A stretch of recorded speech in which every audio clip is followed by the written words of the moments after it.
Yesterday's conspiracy theories, tomorrow's headlines. Most are still asleep and I ain't talking about no bedtime. The truth is not a Google search, you need to get your head right. The Greek goddess of illusion was called Media, and I'm not a coincidence theorist, I look for thread lines. Smashing every deadline, no longer smashing red wine. Though I can hear the bells chime, it feels like the end times. That probably should have been smashed on red wine, but the carnal mind is foolish. Obey and end up ghoulish. Don't get used by instinct, take control and learn to use it. Make a load of earnest music, earn a few quid, learn a few tricks. Sure, the truth is persecuted, this whole world is pure abusive. Know a bit about everything and everything about nothing. Figured out my noggin while you picture out shopping. You sit about watching while I dish it out, stop it. I don't mean to sound cocky, I'm not even proud of it. It's a second itch to me just to be this out honest. I don't even need to sound honest, never been about profit. Everything but out on it, you can bet your house on it. Doubt I'll be out for the count when the sounds, and I'm down for the beat, no beat down. I mean, how long's it been? Help me out. I've been the only one who's held me down. All in the mind, hell freeze now. Still sick with it, healthy how? Few bars down and the world freaked out. I don't reach out, I seek out to speak out. I'ma recount the reasons they beat out.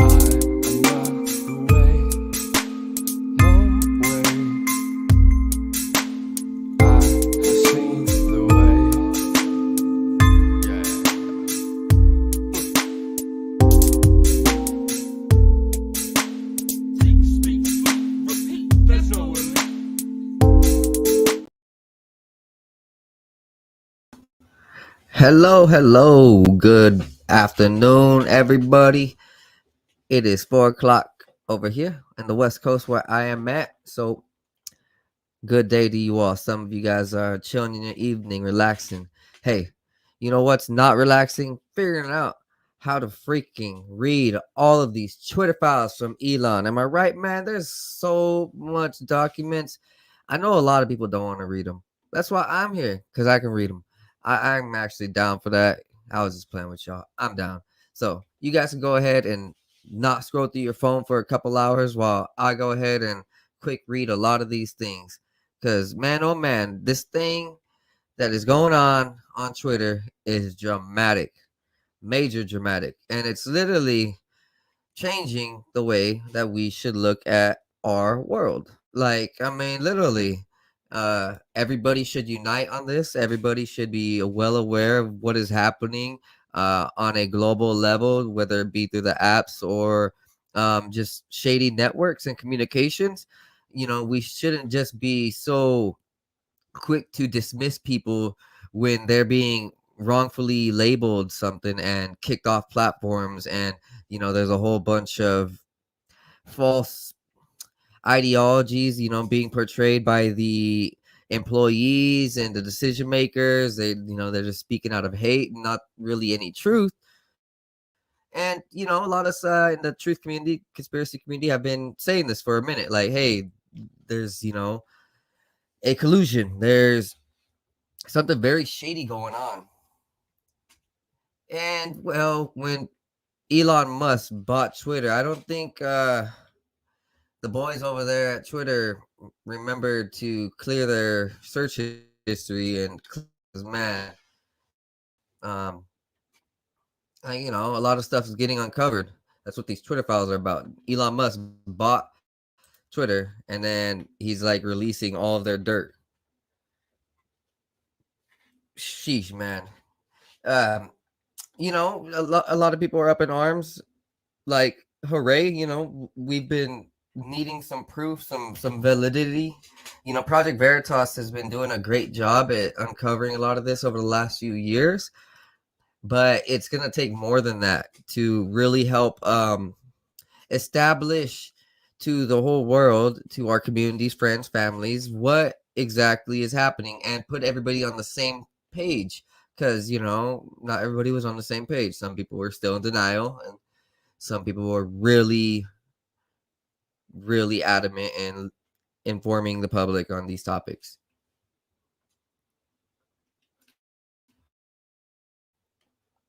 So, first things first, before we get into that, I want you guys to go check out my sponsors over at naturalaction.com.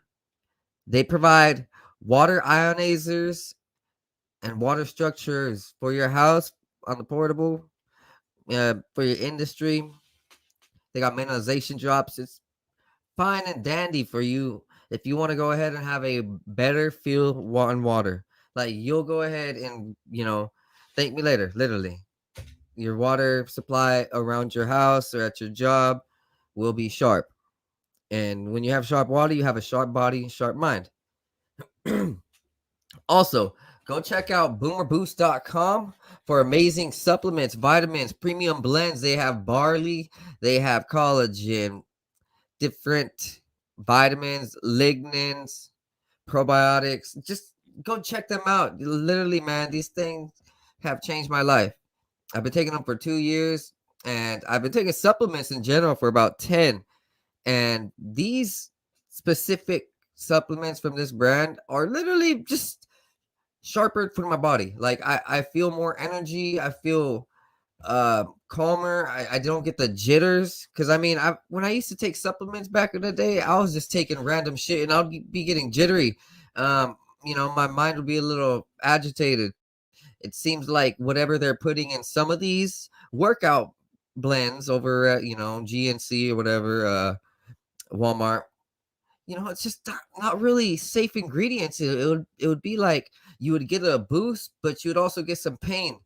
And I didn't want that. So these supplements have changed the game for me. My body has been feeling calmer and more energized than ever. Literally, like I feel amazing. Go check out Boomer Boost. Use coupon code 509 Divine Pines for 20% off your order. All right, guys, let's go ahead and get this thing started.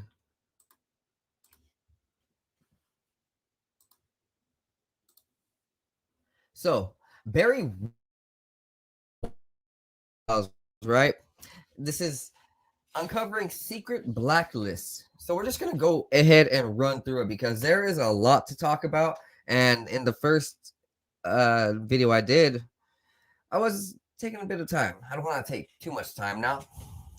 All right, so let's go ahead. Number 1, new Twitter Files investigation reveals that the team of Twitter employees build blacklists, prevent disfavored tweets from trending, actively limit the visibility of entire accounts or even trending topics, all in secret without informing users. Twitter once had a mission to give everyone the power to create and share ideas and information instantly without barriers. Along the way, barriers nevertheless were erected. Take, for example, this picture showing how barriers were erected. Dr. J. Bhattacharya, who argued that COVID lockdowns would harm children, secretly was placed on this little marks below this dude's name. So this is a picture from the Twitter employees who have different codings. That users in a different manner, right? They can make little adjustments to the account. So these were the adjustments. These little yellow marks. I'm sure I have a lot of yellow marks on Facebook, and that strike count is high. Yeah, pretty positive. So we see this. We're going to continue on. Dan Bongino, more little blacklist. So we're going to read these as we go along. Yellow, recent abuse strike. Yellow, trends blacklist. Yellow, notification spike. Yellow, search blacklist. Black, Twitter blue, verified multiple accounts. Then a black NSFW view. PMA. Sorry, those some of those were gray. So this is just interesting, right? This gray other. It says other for Charlie Kirk. It has a strike of yellow. Do not amplify. Recent abuse strike. I mean, this is like they're just narking on whoever they want, not like actually because these people are like abusing anything. It's like, no, they're just democratic favored, like I had mentioned in the first video. Number 6, Twitter denied there's such things. In 2018, Twitter's Vijay Agadi and Kayon Bigpour said, "We do not shadow ban," then added, "We are certainly not shadow banning based on political viewpoints or ideology," which was a lie. So, that's just a lie by them. 7 going on. What many people call shadow banning, Twitter executives and employees call visibility filtering. So their little fancy asses changed up the words. We're like, we're not shadow banning, we're just visibly filtering. God. Little little problem for America, right? If everything can get visibility filtered for years and years, what's that say about the big picture up there in the White House and Congress and all that? Are they visibility filtering a lot of real news? I'm sure that all the real stuff doesn't really get talked about. When they say that life is a play, I think it's Shakespeare says it, life is a play, and everyone is just part of the act, or something like that.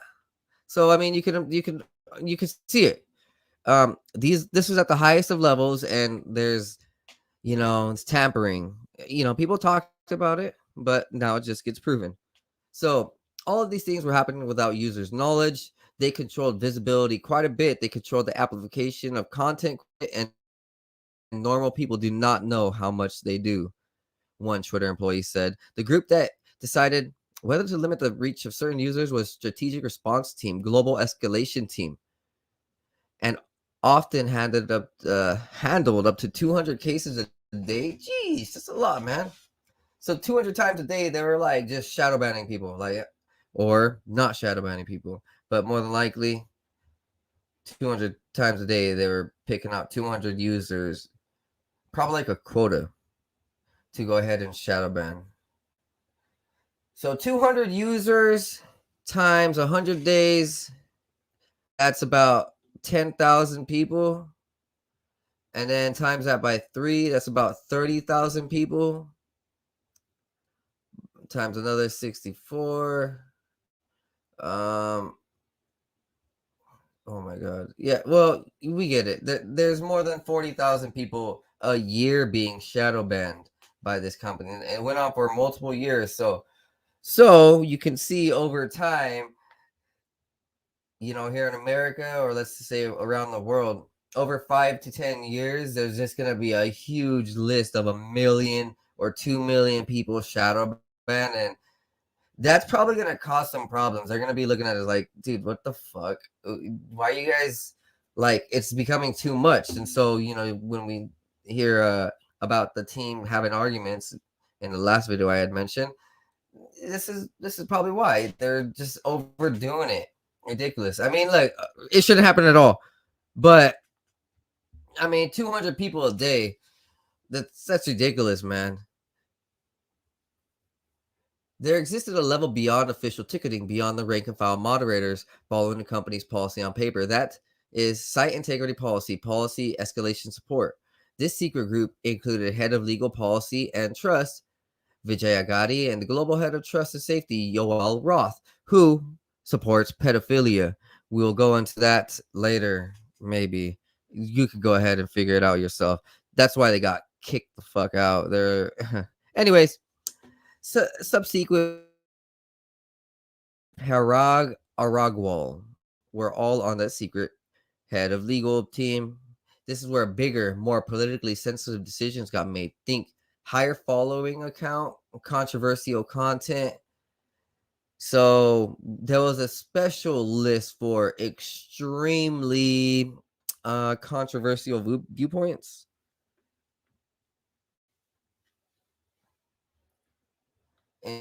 Interesting. On one of the accounts that rose to this level of scrutiny was Libs of TikTok, an account that was on the trends blacklist and was designated to do not take action on user without consulting the SIPPES. So without contacting Jack Dorsey or Vijay Agadi, which Chaya Rakik began in November 2020 and now boasts over 1.4 million viewers, was subjected to 6 suspensions in 2022 alone. Each time, Rachik was blocked from posting for as long as 1 week. Twitter repeatedly inform Raychick that she's been suspended for violating Twitter policy. But in an internal memo from Twitter's head of legal team from October 22, after her 7th suspension, LTT has not directly engaged in behavior violative of the hateful conduct policy. The committee justified her suspensions internally by claiming her post encouraged online harassment of hospitals and medical providers by insinuating that gender-affirming healthcare is equivalent to child abuse or grooming. Compare this to what happens when Raychick herself was doxxed on November 21st, 2022. A photo of her home with her address was posted in a tweet that had garnered more than 10,000 likes. When Raychick told Twitter that her address had been disseminated, she says, Twitter support responded with this message. We reviewed the reported content, but didn't find it to be in violation of Twitter rules. Oh, shit. So, like, they're targeting people too, where if someone were being harassed that had these suspensions, they would let the harassment go on. That's so messed up. So the good little citizens can never be harassed, but the problematic citizens can always be harassed. Don't make sense, man. Personally, I don't agree. So in 23, in internal Slack messages, Twitter employees spoke of using technicalities to restrict the visibility of tweets and subject. Here's Yoel Roth, Twitter's then global head of trust and safety, colleague in early 2021. So it says, it's loading. It says, oh shit. Sorry. A lot of times, SI has used technicality enforcements as a way to solve a problem created by safety under enforcing their policies, which again isn't a problem per se, but it keeps us from addressing the root cause of the issue, which is that our safety policies need some attention.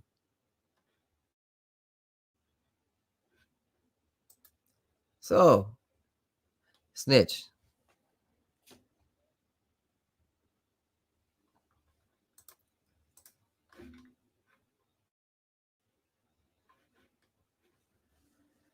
Six days later, in a direct message with an employee on health and misinformation, privacy, and identity research team, Roth requested more research to support expanding non-removal policy interventions like disabling engagements and de-amplification visibility filtering. One of the biggest areas I'd love to research support on is non-removal policy interventions like disabling engagements and de-amplification visibility filtering. This is underlying much of what we implemented is that if exposure to misinformation directly causes harm, we should use remediations that reduces exposure and limiting the spread virality of content in a good way. To do that by just reducing prevalence overall. We got Jack on board with implementing this for civic integrity of near term, but we're going to need to make more robust in our repertoire of policy remediations, especially for other policy domains. So I'd love the researcher's point of view on that. Roth wrote the hypothesis. Yeah, he's over here supporting this blocking people's viewpoints if it's supposedly harmful to the society, but that's only his opinion, because what's not in his ideas of what is harmful to society is pedophilia. So he's very against truth, but he's for pedophilia and the harm of children. But when you go ahead and try to say something about let's just say GMOs or Biden, he's gonna be like, nope. So this goes on in most of, I want to say all the apps, but most of the apps. Facebook, it was Twitter, yes. Instagram, maybe a little bit, probably. So, I mean, Snapchat's this way too. Like, literally, I got banned from Snapchat 8 times. It's weird. I mean, they allow porn stars and drug dealers on there, but not me. Oh, no, I'm talking about organic eating and working out and love. And, oh, I'm a harmful person. Yeah, so weird. The authors have broad and expanding access to Twitter files. The only condition we agreed to was that the material was first published on Twitter. We're just getting started on our reporting. Documents cannot. Barry Weiss says. So that's part 2, guys. Part 2. It's 420. Light it up. I'm going to go ahead and get my oil pan hit up a little bit while we prepare for part 3. Now, part 3 is a little bit longer. All right, guys. This one is like a 60 part. Yeah. All right. So be prepared. I'm going to run through it still. I'm not going to like slack and read slow.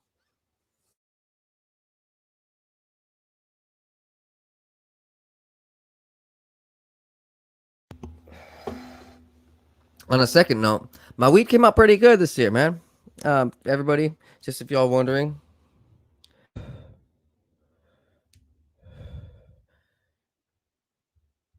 Yeah, my weed came out pretty good. I'm happy. Shout out to Heart and Soil Seeds, my boy Brett. Go ahead and find him on Instagram.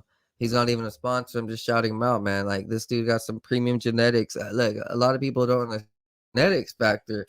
Like when we grow, it's not just about the soil or how well we water and yada yada. Like it's about the DNA and the strain, which is why we see some tomatoes larger than other tomatoes, little baby tomatoes and bigger tomatoes, right? Okay. And then we understand that some fruits have more nutrients than others. Some of them are grown for looks, some of them are grown for nutrients. Well, my boy Brett over here just has it dialed in right where it's premium genetics and it looks good. It has all the right nutrients too. So these are perfectly well balanced. These aren't really genetically modified so that nutrients are lacking. This is all natural. These are premium grown for crossbreeding strains over time and over cultural seeds, like going out and finding land race seeds and going to other countries and testing things out. Seeds are legal everywhere. You can actually ship seeds to China probably without them wanting to kill you. So every no matter where you go, you can ship seeds across the world. Yeah, and mine came out pretty good. It's like a sativa hybrid sativa. I got a Calypso Cam. I got a Kosher Coast, and I'm working on a few more. I'm working on an Italian stallion, which sounds pretty exciting. And then I got a Sideshow Skunk, which is a vanilla Mac, and I think Afghan's kind of lineage-ish. They're both going to be interesting. These are not sativa. These will probably be more hybrid indica.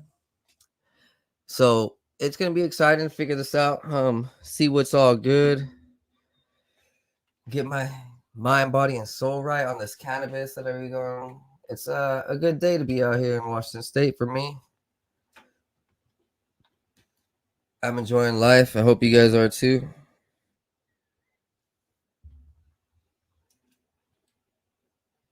Remember, don't rely on the dispensaries for all your needs, man. They tax. They don't provide the proper nutrients. I mean, I was smoking dispensary weed for a minute and, showcasing a little bit. That's really just to test it out. Like I was really dialing the senses in and figuring out if everything was proper. And I started realizing that, a lot of the highs were not so real. It was kind of limited. Like you get the same flavors from the dispensaries, you see the same things. It was really controlled. Then you learn that the soil in the recreational medical market is state, and no matter what they say, you have to go ahead and play by the rules. So like you can't really expand into like your own creative soil and grow operations. So like you really do get some type of controlled spectrum from the high, where like, you know, some are really like vibrant and some are like a little less. Well, like at the dispensaries and recreational, it's, you don't really get that. You just get, they're all the same type of high. It's literally, oh, just a high and it wears down. But when you get like homegrown and you find these seeds like my boy Brett over there has, you get like a full spectrum. I mean, when you also grow it at your house, you get like this full spectrum. You know, you use your own soil and like you can do everything proper to the grow however you want without any type of controls or regulations or limits. So I'm doing pretty good.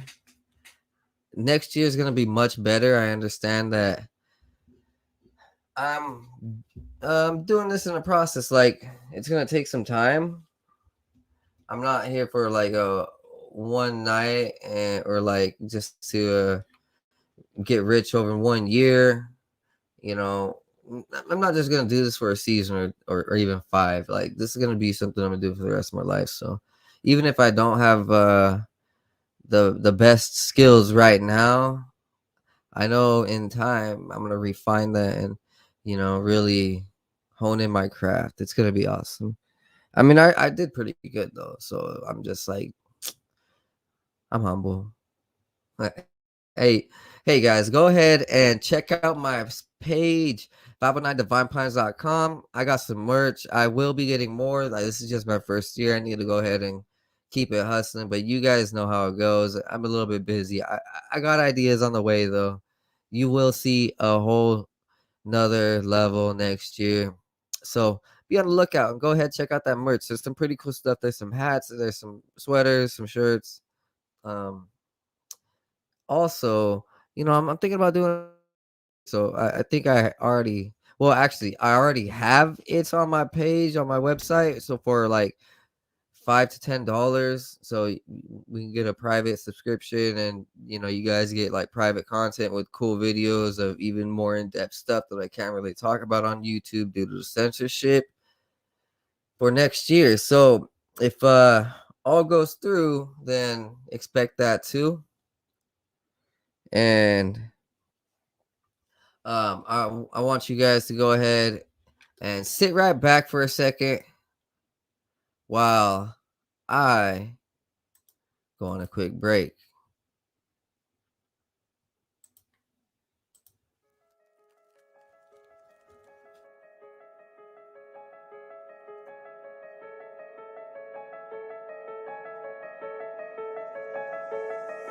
Gonna go far, that's what we on the run for, go hard. Sipping gin while we sitting, spitting those bars. Getting rich, got a vision, get the show cards. Lot of money laying around cause we go hard, always go hard. Spitting fire, see the sonar, hope they resonate with the vibe. Feel like Mozart, really I'm alive in my soul, feel like Mozart. That's what hoes are, too explosive so I show art. Yeah, I make art, sad to see people with no heart. I work to replace all of the negative, I go far with it. I'ma show all of these bitches no complaining. If you with it, don't you dream me, see the vision. Need my energy, the mission, really take all my precision. Every single day I picture where I'll be the day we get it. Feed the brothers, feed the fam, I don't really give a damn. I don't wanna get famous, I wanna lend a hand. Give the cash and rubber bands to the people always standing on my side, always down the ride, say I planned it. I'm the guy, life is supersized on the planet. In my mind, I don't gotta try, I already have it.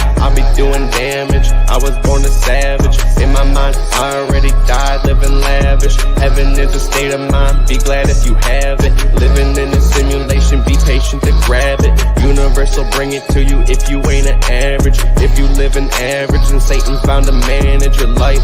I'm just trying to tell you, if you gonna roll the dice, gamble in your life instead of living precise. I ain't perfect, but I'm gonna earn it. No, it don't concern anybody but my person. Lesson that I learned is that people are gonna burn. Anything you do, they gonna pay the price. Nothing nice come in life for the dipshits. They just wish shit, never gonna manifest it. Never catch me resting, short-term blessings. I just want my brain to work so I can write my next hit. Ignite the blessings, manifest my life, never question a moment in my life. I be knowing that it's meant to be, this my destiny. All the rest of my life really history. The day that I'm finally gone, they'll be missing me. Your position be the reason that I'm gone. 200 songs done, I've been on the run. I ride a wave, make a way, I'm the one.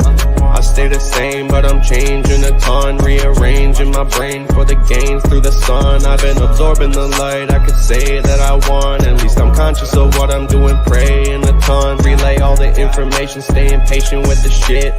I write a hit just to get through all the shit. I ain't a bitch, so I'll make it. I ain't dealing with the prick, I'm finna take over the game. Really, I'm getting in, I'm really glad that you're here to witness it. I'm about to fix entire rap game. You could call it magic like a trick. Classic with the way I spit it. They be clapping when it hits. I be snapping on this shit. I've been rapping, feeling lit. I'm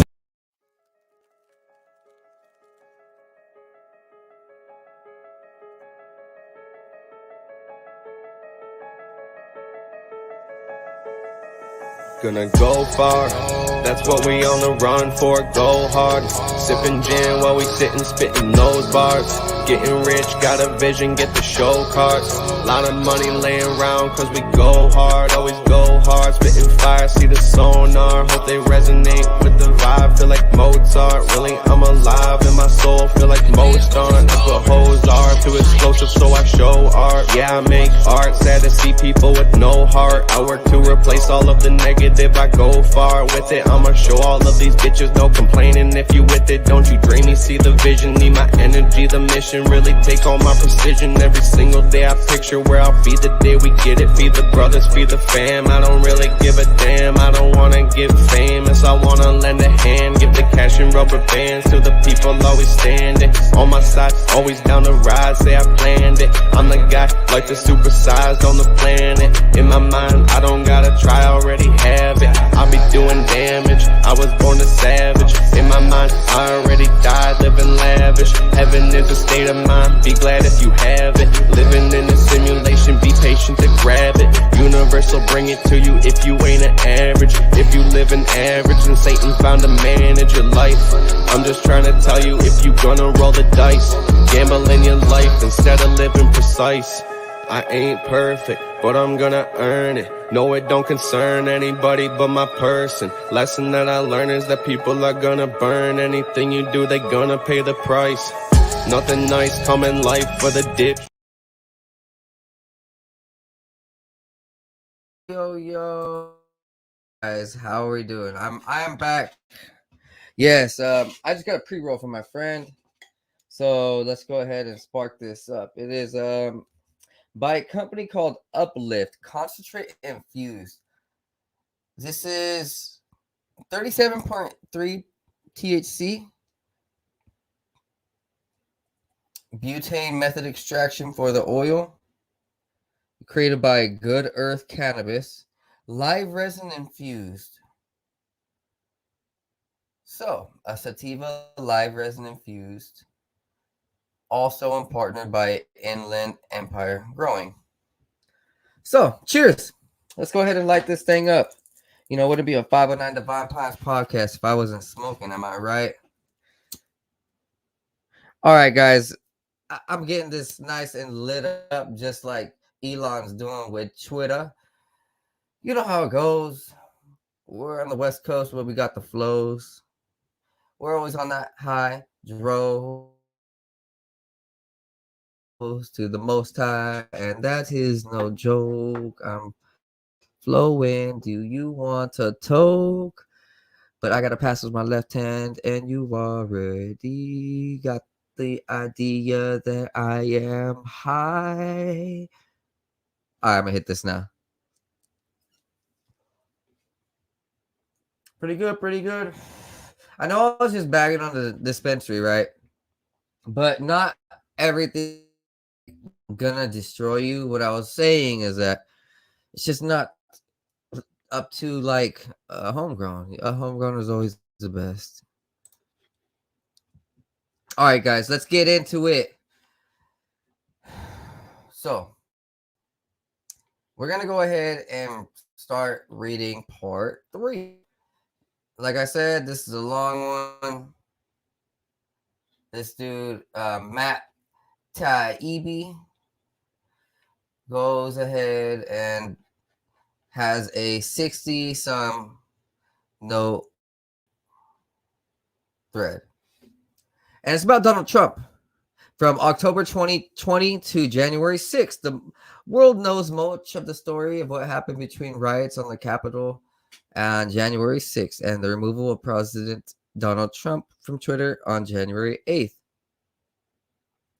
We'll show you what hasn't been revealed, the erosion of the standards within the company in the months before January 6th, decisions by high-ranking executives to violate their own policies, and more against the backdrop of ongoing documented interaction with federal agencies. The first installment covers the period before the election through January 6th. Tomorrow, Schellenberger will detail the chaos inside Twitter on January 7th. On Sunday, Barry Weiss will reveal the secret internal communications from the key date of January 8th. Oh, I didn't see Schellenberger's post, so I'll probably have to add that to tomorrow or later on. Number 5, whatever your opinion on the decision to remove Trump on that day, the internal communications on Twitter between January 6th and January 8th have clear historical import. Even Twitter's employees understood in the moment it was a landmark moment in the annals of speech. Like,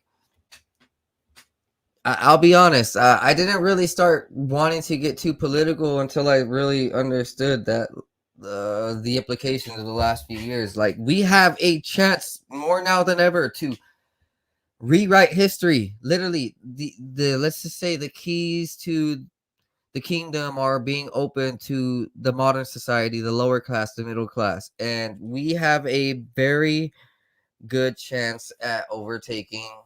Let's just say the discrimination. We can remove the discrimination.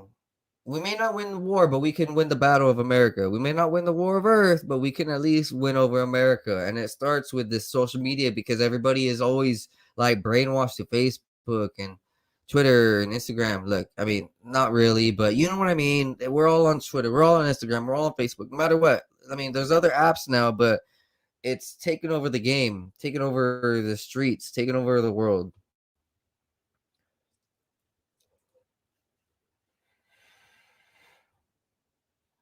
As soon as they finished banning Trump, Twitter executives started processing new. They prepared to ban future presidents and White House, perhaps even Joe Biden. The new administration says one, executives will not suspend unless Twitter finds it absolutely necessary. As stated in our policies, it is clear that another account is being used for the purposes of evading a ban. It is also subject to suspension. So if you have 2 accounts, you're going to get both your accounts suspended. For government actions such as POTUS and White House, we will not suspend those accounts, but we will take action and limit their use. However, these accounts will be transitioned over to new administration in due course and will not be suspended by Twitter unless absolutely necessary to alleviate real-world harm. Interesting. They were like, F the president, but the future presidents, who knows? So they're being really divisive. Twitter executive called the content surrounding actions by Trump and supporters over the course of the election and frankly last 4 years. In the end, they look at a broad picture, but that approach can cut both ways. Hi, Vijaya. Good day. I'm working with blah, blah, blah, blah, doc to share with you a point of view from research on Donald Trump's language as coded incitement to further violence. So, oh my God. They're using BS. I'm not even a fan of Trump, but they're like, he's using coded language. Dude, what is he, fucking what is it, like a magician? A freaking a wartime cipher where he's making freaking secret codes? What, dude? Conspiracy theorists, they're all crazy. He's using secret codes. Wow, is that what these Democrats think? I'm not a Republican, but like, let's just call it for what it is, all right? In the meantime, here's our quick take. The decision on whether to pull that particular particular tweet or use that as a last straw for Trump depends on many factors, included the overall content narratives in which that tweet lives.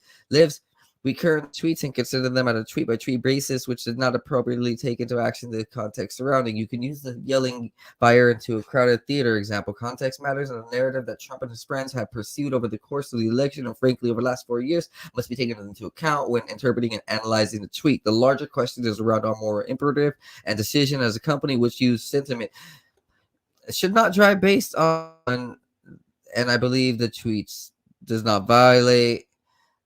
Okay, well, you get it. They're over here making conspiracy theories and acting on them. I mean, look, like they call us conspiracy theorists, which is so weird. While they're like literally conspiring in their own little groups, because that's what it's all about. They form together and create a conspired event in their little theoretical design and fake mindset, and so weird. The bulk of the internal debate leading to Trump's ban took place in those 3 January days. However, the intellectual frameworks preceding the Capitol riots before January 6th, Twitter was a unique mix of automated rules-based enforcement and more subjective moderation by senior executives. As Barry Weiss reported, the firm had a vast array of tools for manipulating visibility, most of all which were thrown at Trump pre-January 6th. As the election approached, senior executives, perhaps under pressure from agencies with whom they met more as time progressed, increasingly struggled with rules and began to speak of vetoes as pretext to what they would do to likely have done anyway. After January 6th, internal Slack showed Twitter executives getting a kick out of intensified relationships with federal agencies. Here's Trust and Safety head Yoel Roth lamenting a lack of generic enough calendar descriptions to conceal his very interesting meeting partners. Yoel Roth says, it happens. I'm a big believer in calendar transparency, but I reached a certain point where my meetings became very interesting to people, and they weren't meeting names generic enough to cover. Anyway, let me know. Very definitely not about Trump. Wink. Someone says, Yoel Roth, pretty much definitely not meeting with the FBI, I swear. So, oh God, super generic text. Hi, sir. By the moon and the stars in the sky. These people are mentally fried. Number 12, these initial reports are based on searches for docs linked to prominent executives whose names are already public. They included Roth, former trust and policy head Vijay Gadde, and recently Plain Walk Deputy General Counsel Jim Baker, who got fired. He was an FBI lawyer working for Twitter. So, like,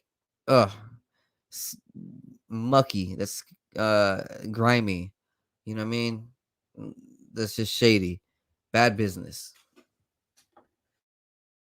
A particular Slack channel offers a unique window into the evolving thinking of top officials in late 2020 and early 2021. On October 2020 or October 8th, executives opened a channel called US 2020 XN Enforcement through January 6th. This would be home for discussion of related removals, especially ones that involved high-profile accounts, often called VITs or very important tweeters.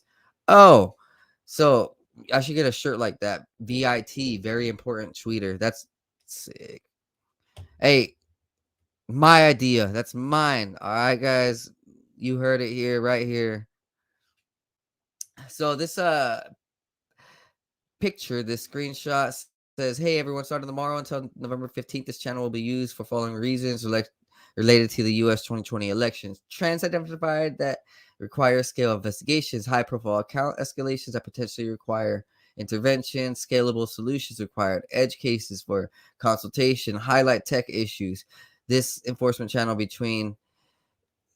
will help speed up our response related to election issues over the coming few weeks. So, last few years that it started getting messy and blurry, like so many people were like, yo, you guys are just tripping, y'all. like, so for YouTube, there's a thing about Holocaust denial, which is one of their big issues. Personally, yeah, I agree. But like stuff like what they're over here calling this Twitter has this policy. They're creating like theories for people creating secret coded messages, and that's so bullshit. So completely just childish.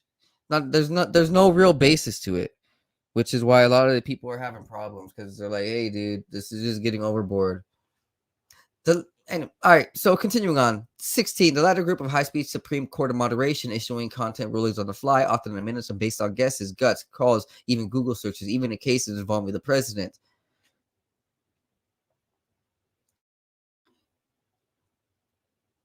Yeah.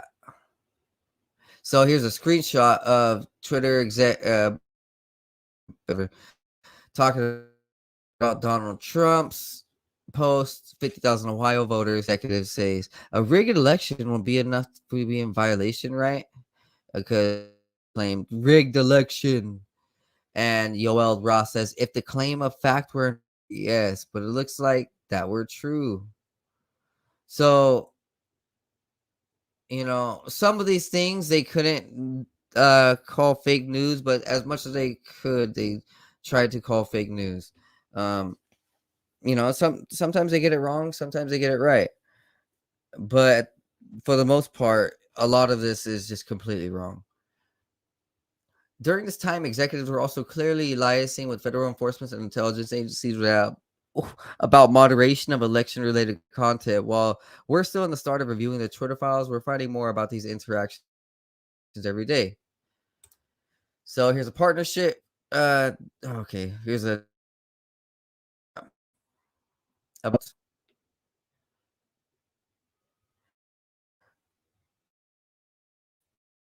Are you comfortable with marketing talk, human review, and partnerships with outside experts? So FBI. So they're over here asking, are you comfortable about the partnerships with these FBIs and stuff? FBI, DHS, non-government agencies. Wow. Think about that. Some of these companies are hiring federal agencies to fuck with us. As simple as that, just to mess with us. Interesting. This post about the Hunter Biden laptop situation shows that Roth not only met weekly with the FBI and DHS, but with the Office of Director of National Intelligence.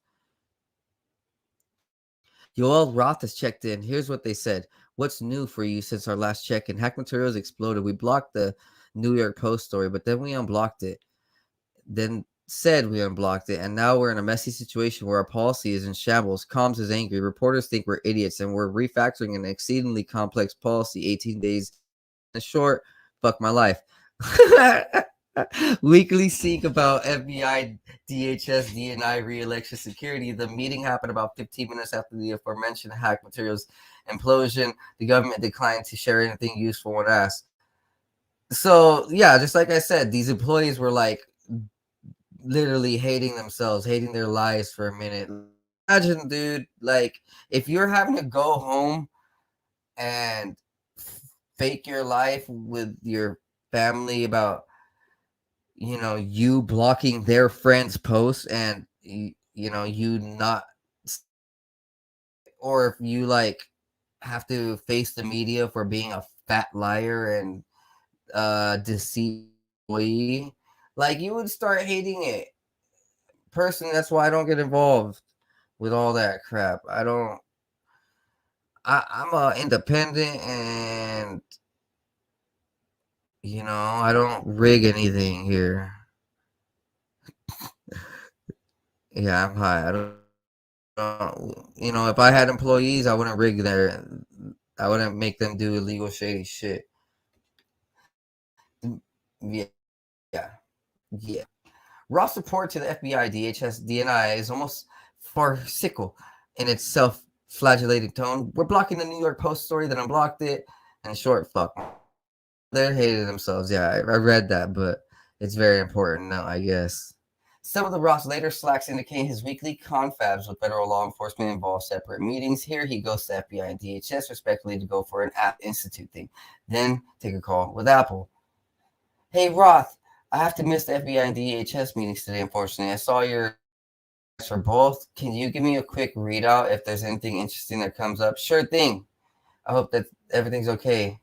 Yoel says, yeah, I just had conflicts at both times. An Aspen Institute thing this morning on vaccines that I have to present at. And then a call with Apple to avoid us getting kicked out of the App Store during the DHS one. So Twitter was almost going to get kicked out of the App Store from Apple. Huh. Interesting. So there you go. You see. So these guys are Major Karens and Mega Chads. Sorry, Chad Smith. You know I don't mean you, dog. But yeah, everybody else, like, you know what I mean? Like, this is Mega Karen shit. Super Mega Karen shit. Number 24, here the FBI reports about a pair of tweets, the second of which involves a former Tippecanoe County, Indiana counselor and Republican named John Basham claiming between 2% and 25% of ballots by mail are being rejected by errors. The FBI's second report concerned this tweet by John Basham. The Democrats are in complete panic as their massive push for vote by mail is backfiring on them. Two things are unfolding. An unexpected number of registered Republicans are returning ballots. Between 2% and 25% of ballots are being rejected by errors. So the FBI is marking people who are speaking truth as concernment in some of these companies. So, but Twitter isn't firing all that shit, which is cool. Now I just hope that Snapchat and Facebook does the same thing, and Instagram.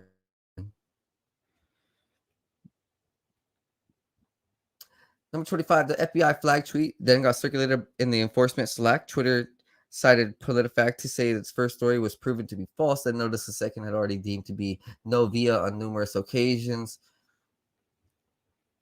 The group then decides to apply learning how to vote is safety is secure label because one commentator says it's totally normal to have a 2% error rate. Roth then gives the final go-ahead about the process initiated by the FBI.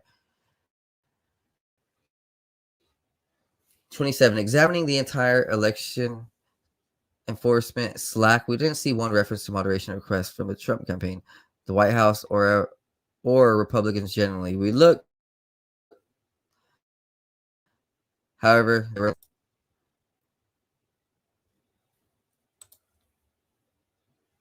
all right, guys. Remember, go ahead, like, subscribe, share, tell your friends.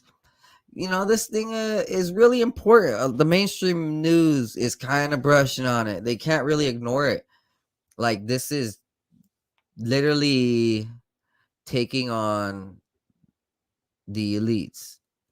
No other way to say it, guys.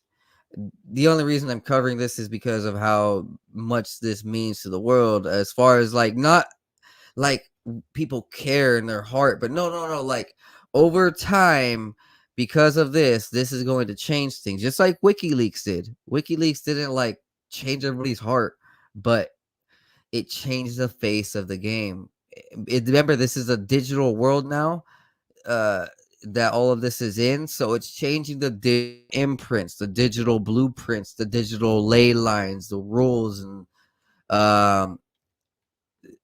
yeah, guys. So what, you know, this type of shit won't in as far as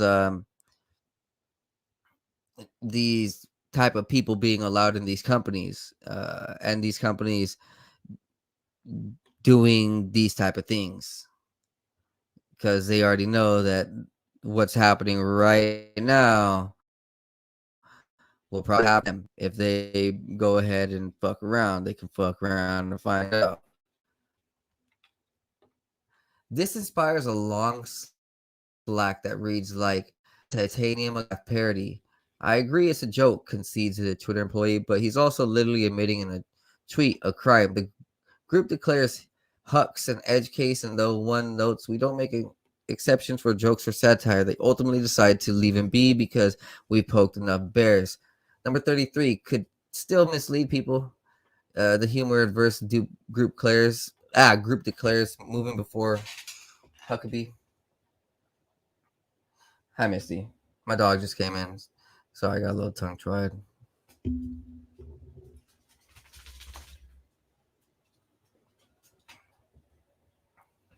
All right. So number 33, Ross suggests moderation, even in this absurd case that could depend on whether or not joke results in confusion. This seemingly silly case actually foreshadows serious later issues. Ross says, yeah, I could see us taking action on our misleading claims that cause confusion and establish laws, regulations, procedures, and methods of civic process, but it's not one that we could really label in a useful way, so it's removal of a stupid and ill-advised joke or nothing. I may not to remove with it out a report from voting authorities, given it's been a while since he tweeted it, and virtually all of the replies I'm seeing are critical counter speech. In the docs, executives also expand criteria to the subjective issues like, but why was it shown? Orientation, was a banned tweet shown to condemn or support, or reception, did a joke cause confusion? This reflex will become key in January 6th. In another example, Twitter employees prepare to slap mail-in voting is safe warning label on Trump tweet about postal screw-up in Ohio before realizing the events took place, which meant the tweet was factually accurate. Number 36, well done on speed. Trump was being visibly filtered as late as a week before the election. Oh my God. So they're visibly filtering this dude. Man. Here, senior executives didn't appear to have a particular violation, but still worked fast to make sure a fairly anodyne tweet from Trump couldn't be replied to, shared, or liked. Very well done on speed. The group is pleased with Trump's tweet and how quickly it is dealt with.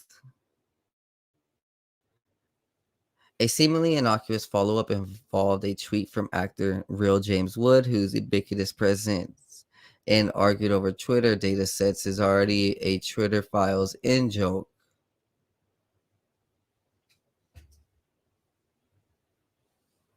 After Woods angrily quote tweeted about Trump's warning label, Twitter staff in a preview of what ended up happening after January 6th despaired of a reason for action but resolved to hit him hard on future violations. Here's a label that is applied to Georgia Republican Congresswoman Jody Hice for saying, say no to big tech censorship. Mailed ballots are more prone to fraud than in-person balloting. It's just common sense. 40. Twitter teams went easy on Hice, only applying soft intervention when Roth worrying about a Wawa censorship optics backlash. Meanwhile, there are multiple instances of involving pro-Biden tweets warning Trump may try to steal the election that got surfaced. Executives, this one, they decided just express his concern that a mailed ballots might not make it in time. So they highlight and promote people's tweets that they want and take away people's tweets that they want. In this exchange, again, unintentionally humorous, Attorney General Eric Holder claimed U.S. Postal Service was deliberately crippled, ostensibly by the Trump administration. He was initially hit with a generic warning label, but it was quickly taken off by Roth. Later in November 2020, Roth asked its staff if it had a debunked moment on the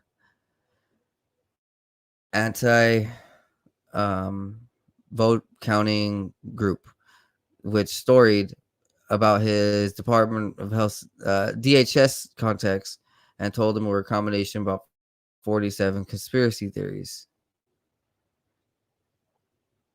Interesting. On the December 10th, as Trump was in the middle of firing off 25 things like a coup is taking place in front of our eyes, Twitter executives announced a new L3 de-amplification. This step meant a come with de-amplifications. Some executives wanted to use a new de-amplification tool to silently limit Trump's reach more right away, beginning with his following about Newsmax and a stalemate over the COVID vaccine stimulus approval. However, in the end, the team had to use older, less aggressive labeling tools, at least for that day, until the L3 entities went live the following morning. The significance is that it shows that Twitter, in 2020 at least, were deploying a vast range of visible and invisible tools to rein in Trump's engagement and everybody else's engagement long before January 6th. The ban will come after other avenues are exhausted. In Twitter docs, execs frequently refer to bots, and let's put a bot on that. A bot is just automated heuristic moderation rules. It can be anything. Every time a person in Brazil uses green and blob in the same sentence, action might be taken. In this instance, it appears moderators added a bot for a Trump claim made on Breitbart. This bot ended up becoming an automated tool invisibly watching both Trump and apparently Breitbart. Trump by January 6th was quickly covered in bots. There's no way to follow the frenzied exchange among Twitter personnel from January 6th and January 8th without knowing the basis of the company's vast lexicon of Orwellian unwords. To bounce an account is to put it in timeout, usually for 12-hour cool-offs. So these dudes were using super Orwellian languages in their in their papers and in their messages, like interstitial, one of the many nouns used as a verb in Twitter speak, means placing a physical atop a tweet so it can't be seen. Wow. One of these acronyms means public interest interstitial. Covering label applied for public interest reasons. This post also refers to proactive visibility filtering. This is all necessary background to January 6th. Before the riots, the company was engaged in an inherent insane and impossible trend for expanding a sensibly rational set of rules to regulate every conceivable speech situation that might arise between humans. So literally they were shadow banning everything. Yes, I remember it got to a point where people were like, it literally didn't make sense anymore. It was just like the whole thing crumbled, and this is what they're saying. And now we're all seeing it out before our own eyes. This project was preposterous, yet its leaders were unable to see this, having become infected with groupthink, coming to believe sincerely that it was Twitter's responsibility to control as much as possible what people could talk about, how often, and with whom. The firm's executives on day one of January 6th crisis at least tried to pay service to its dizzying array of rules. By day two, they began wavering. By day three, 1 million rules were reduced to one, but we say it goes.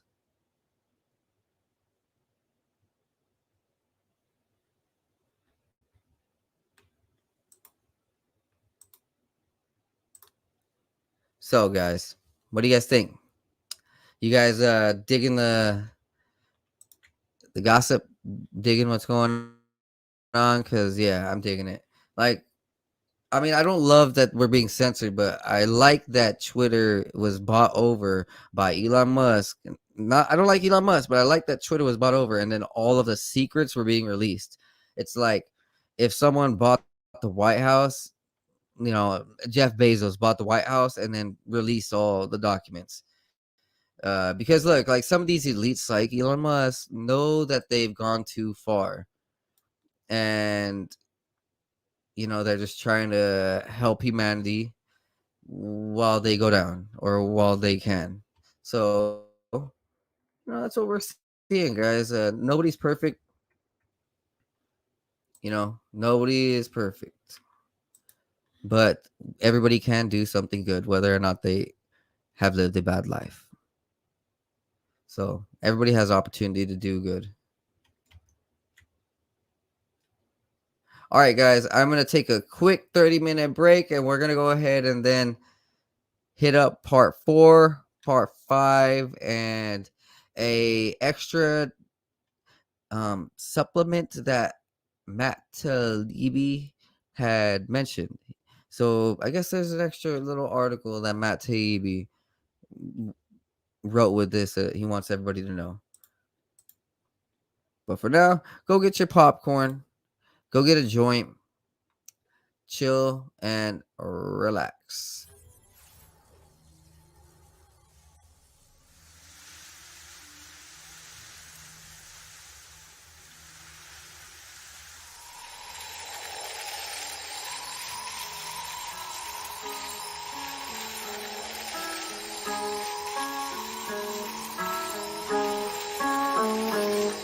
Not new, what I do. I've been at it for a minute, pursuing, doing the damage. New, I would do everything that I said I would do. I gotta have it, so goddamn it, I'ma be everything I plan to be. Glad to see money coming my way, believe I'll achieve anything I put my mind to, or at least I try to. I'm avoiding my doom, manifesting my room. Meditate to ease the flow. Third eye open, see the goal, the energy. It can enter me, get me to feeling full. Forget my enemies, dead to me, yeah, I proceed to go to a new dimension. Gotta mention it's inside the soul. Go inside, fuck the outside. Never tell lies, show pride for belief. Gotta keep the range wide, so instead I just write another hit. Getting fried, rolling up, smoke another blunt for the good times. Good times, bad times makes for the good rhymes. So it never matters, I just learned, no I can't hide. Thank God for every second was birthed with the mind of an ancient soul who's just waiting for the next sign. I'm always watching, vision like a hawk, have 'em flocking. When I drop it, and talking, have 'em knocking. The knowledge that I'm dropping, I'm coming out the noggin, I'm logged in. That's the intuition, nothing wrong with doing what you feel is right. Everybody got this. Usually feel it in the night when I'm dropping knowledge. I never even needed any college. Abolish people telling people what they want. I do not wish control over anybody. Do it for the profit. That's the reason that they push it. Do it from the cockpit. Cause they got the money, want the money on the mob shit. On the mob shit. But I know they ain't gon' make it. Shit is poppin'. At the end of time, new age topics. Revolutionary crusade cross. Here we go to a new space. Yeah, we enter in a new place. Louis V on my shoelace, rolling with the blue face. Yeah, I'm wondering what you chase. Just another dude caught up in the rat race. Moving my pace, lot of people looking at me sideways. I chase future preparations, gotta go through my phase till I feel ready to rearrange it. Happen on a daily basis, tripping oasis. When so many people that I can see through their faces and touch, so I'm reading minds, feel like I'm evasive, persuasive, cause I feel the vibe and it. Yo, we are back.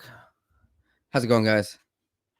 I'm pretty lit like a Christmas tree. I hope you guys are doing the same thing. All right. Let's go ahead. Check out part 4. The removal of Donald Trump, January 7th. As pressure builds, Twitter executives build the case for a permanent ban. Create justifications to ban Trump. Seek a change of policy for Trump alone, distinct from other political leaders. Expressed no concern for free speech or democracy implications of a ban.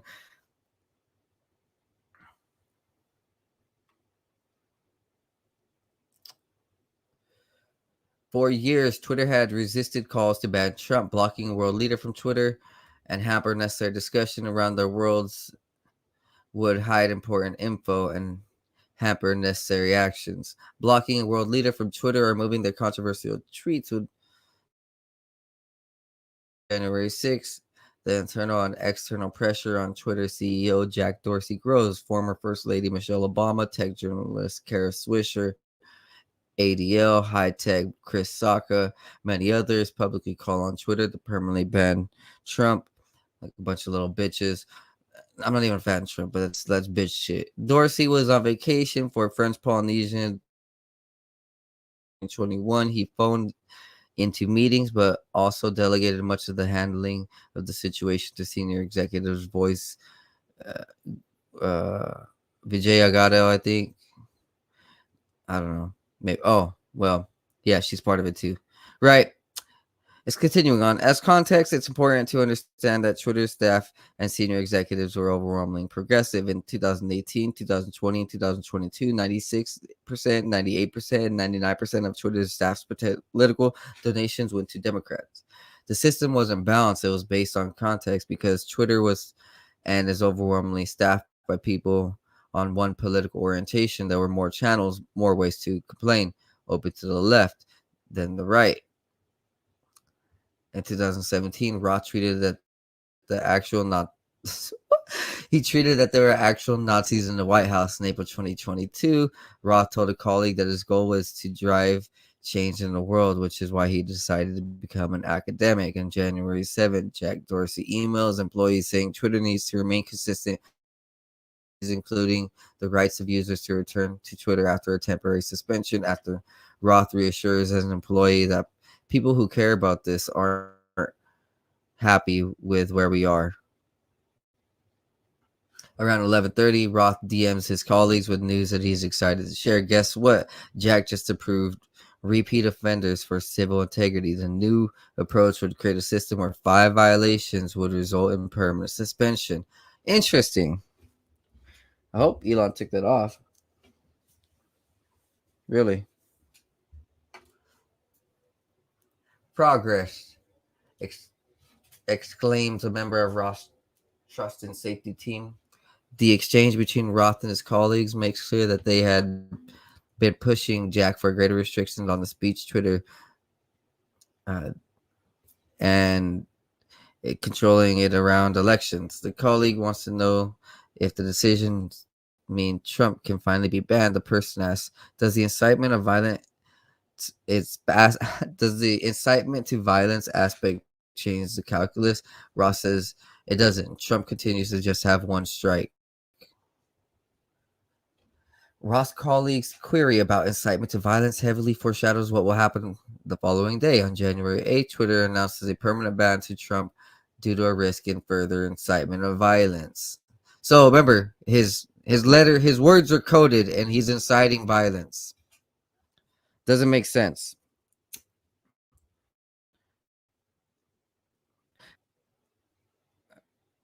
I mean, literally, these guys are...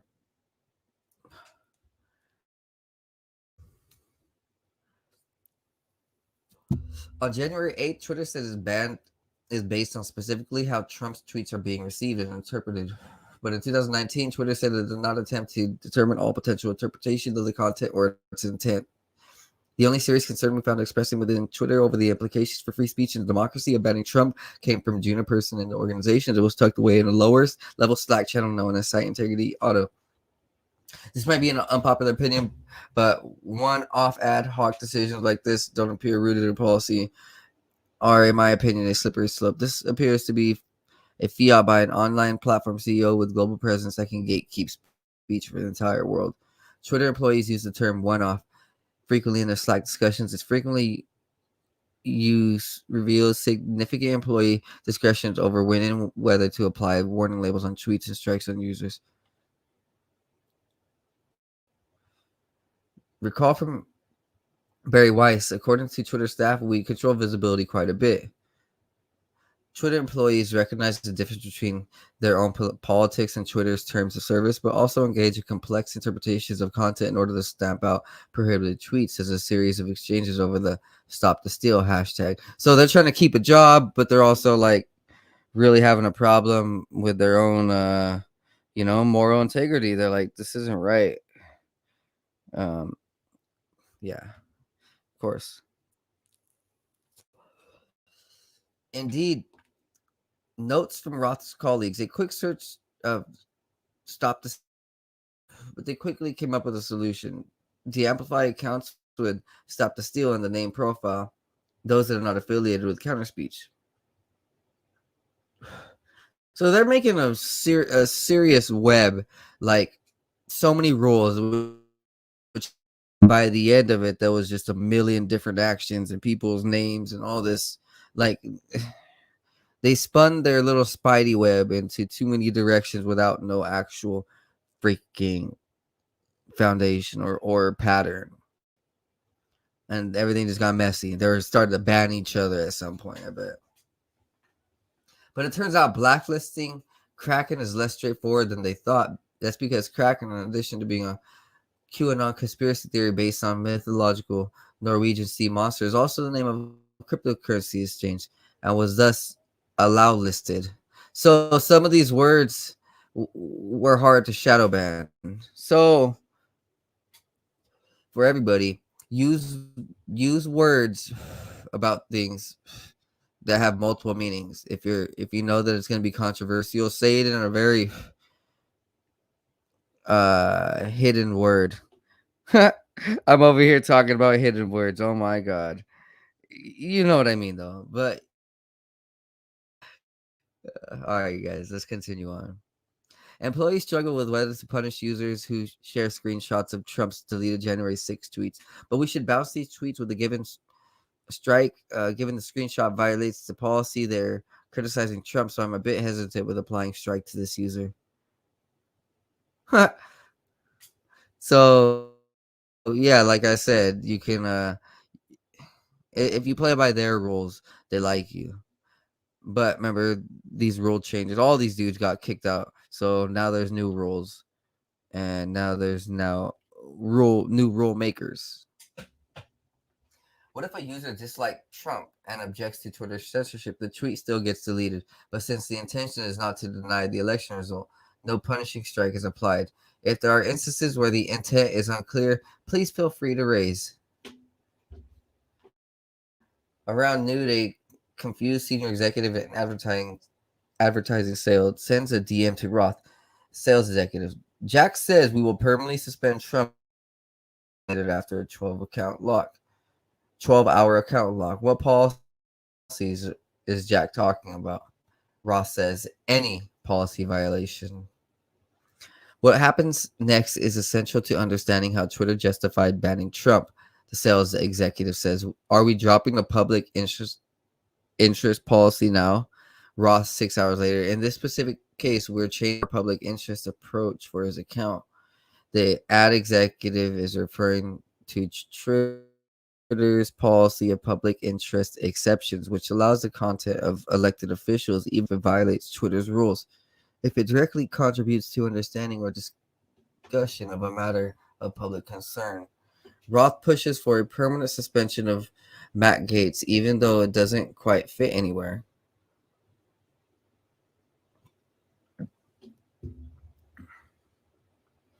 It's kind of a test case for the rationale of banning Trump. I'm trying to talk to Twitter's safety team. Removal is a conspiracy that incites violence. Around 2:30, comms executive DM Roth to say that they don't want to make a big deal of QAnon ban to the media because they fear if we push this, it looks like we're trying to offer up something in place of the thing everyone wants, meaning a Trump ban.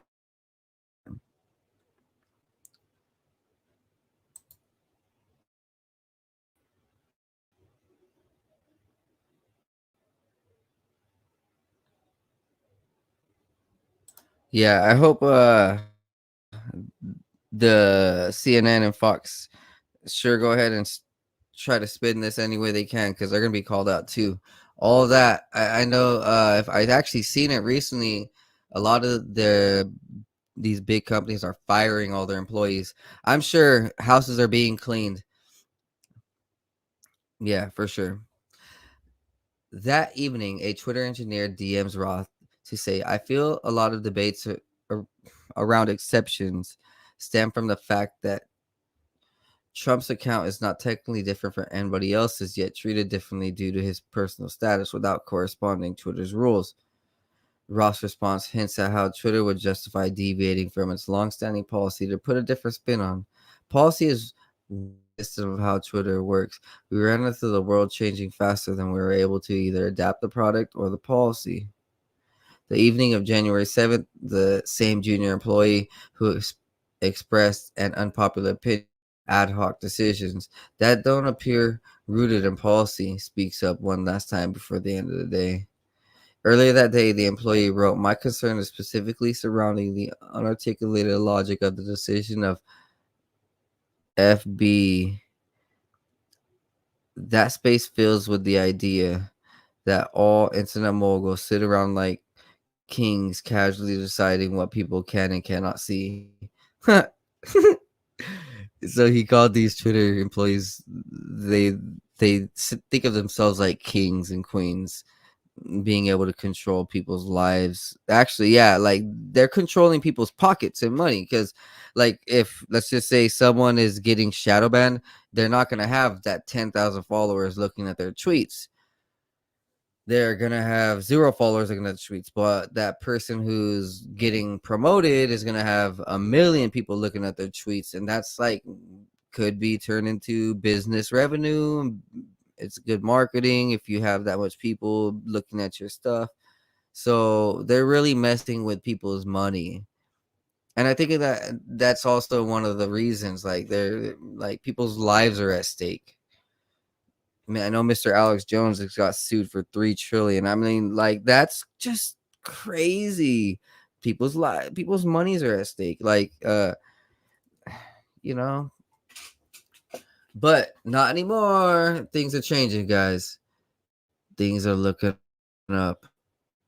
The underlying problem, writes Will Ordamus, is that dominant platforms have always been loath to own up to their subjectivity because it highlights the extraordinary unfettered power they wield over the global public square and places the responsibility for that power on their own shoulders, so they hide behind an ever-changing rulebook, alternating pointing to it when it's convenient and shoving it under the nearest rug when it isn't.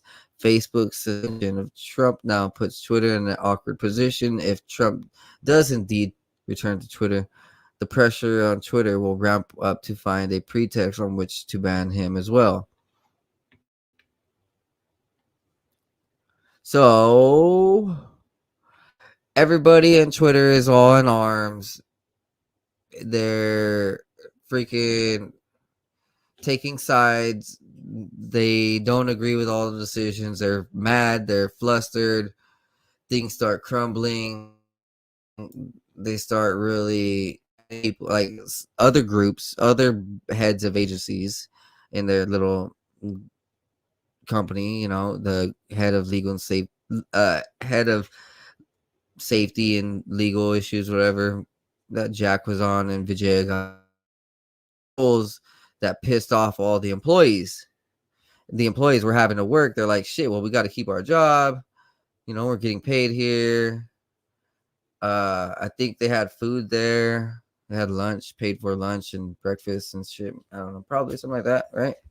That's what Elon Musk took out from them. So they're probably being treated nice to do fucked up shit, like shadow ban their friends. So here we go, guys. This is part 5. Part 5 from Barry Weiss. Not Barry Sanders, but Barry Weiss. And this is a semi-lengthy article, I see. It's on past 30 right here. So I'm thinking beyond 30. Which, if that's the case, I'm going to switch this out and read this after the break. We're going to go ahead. Yes, well, this is what's going to happen. Matt Taibbi had wrote a Twitter Files supplemental. So this is a side note to all of these Twitter files. On Friday, the first installment of the Twitter files were published here. We expected to publish more over the weekend. Many wondered why there was a delay. We can now tell you part of the reason. On Tuesday, Twitter Deputy General Counsel and former FBI General Counsel Jim Baker was fired. Among the reasons, vetting the first batch of Twitter files without knowledge of new management. The process for producing the Twitter files involved delivery to 2 journalists, Barry Weiss and me, via a lawyer close to new management. However, after the initial batch, things became complicated. Over the weekend, when we both dealt with obstacles to new searches, it was Barry Weiss who discovered that the person in charge of releasing the files was someone named Jim. When she called to ask Jim's last name, the answer came back, Jim Baker. My jaw hit the floor. The first batch of files both reporters received was marked Spectre Baker emails. Baker was a controversial figure. He had been something of a Z-League of FBI controversies dating back to 2016, from the Steele dossier to the Alpha server mess. He resigned in 2018 after investigation into leaks came to the press. The news that Baker was reviewing the Twitter files surprised everyone involved, to say the least. New Twitter chief Elon Musk acted quickly to exit Baker Tuesday. Reporters returned searches through Twitter files materials, a lot of it today. The next installment of Twitter files will appear by Barry Weiss, which is after the break. I have it pulled up, so we do see it's going past 30, so it's 40, it's going past 40, and it seems like it stops at 46. So I'll go ahead and take a quick few minute break, catch my breath, and we'll come back. Sit back, relax, smoke a fat sack. All right, guys, you guys do that for me. Go ahead, smoke something nice.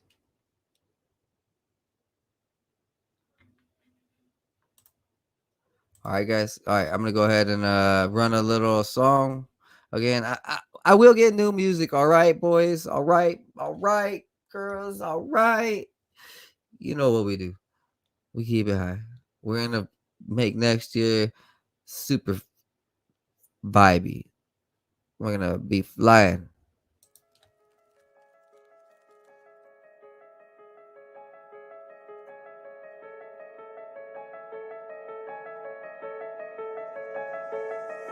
Gonna go far, that's what we on the run for, go hard.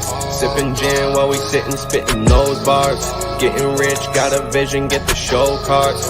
Lot of money laying around cause we go hard, always go hard. Spitting fire, see the sonar, hope they resonate with the vibe. Feel like Mozart, really I'm alive in my soul, feel like Mozart. That's what hoes are, too explosive so I show art. Yeah, I make art, sad to see people with no heart. I work to replace all of the negative, I go far with it. I'ma show all of these bitches, no complaining if you with it. Don't you dream me, see the vision, need my energy, the mission. Really take all my precision, every single day I picture where I'll be the day we get it. Feed the brothers, feed the fam, I don't really give a damn. I don't wanna get famous, I wanna lend a hand. Give the cash and rubber bands to the people always standing on my side, always down the ride, say I planned it. I'm the guy, like the supersized on the planet. In my mind, I don't gotta try, I already have it.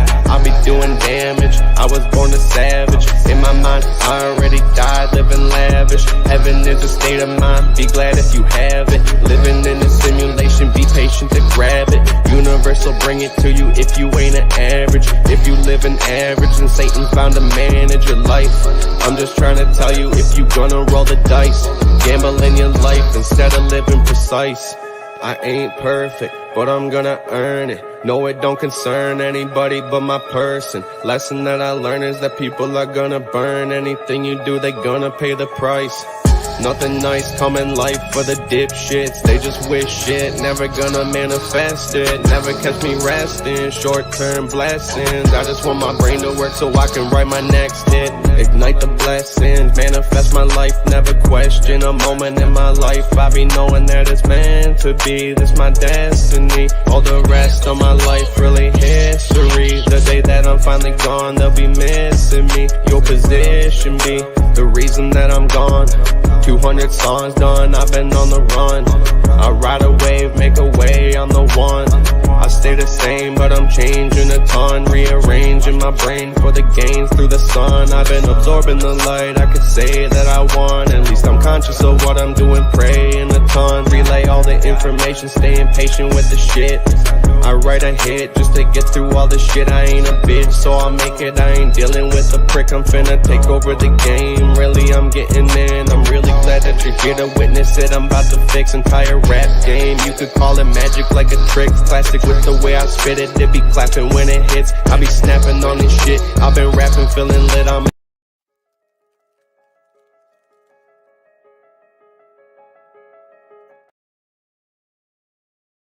All right. I am back. All right, we got this last part. Okay. Hope you guys are having a good day and making your New Year's resolutions. Creating a plan for next year. Preparing for the future. Preparing for self-sustainable living.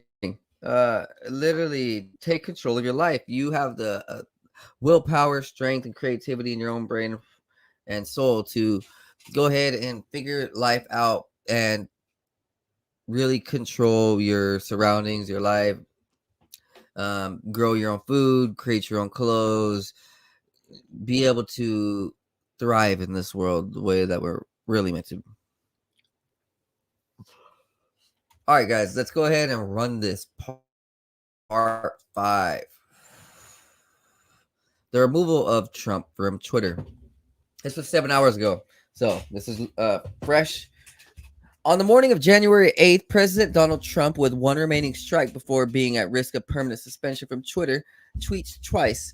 6:46 a.m. The 75 million great American patriots who voted for me, America first, make America great again, will have a giant voice long into the future. They will not be disrespected or treated unfairly in any way, shape, or form. On 7:44 a.m., to all those who have asked, I will not be going through the inauguration on January 20th. For years, Twitter had resisted calls, both internal and external, to ban Trump on the grounds that blocking a world leader on the platform or removing their controversial tweets would hide important information that people should be able to see and debate.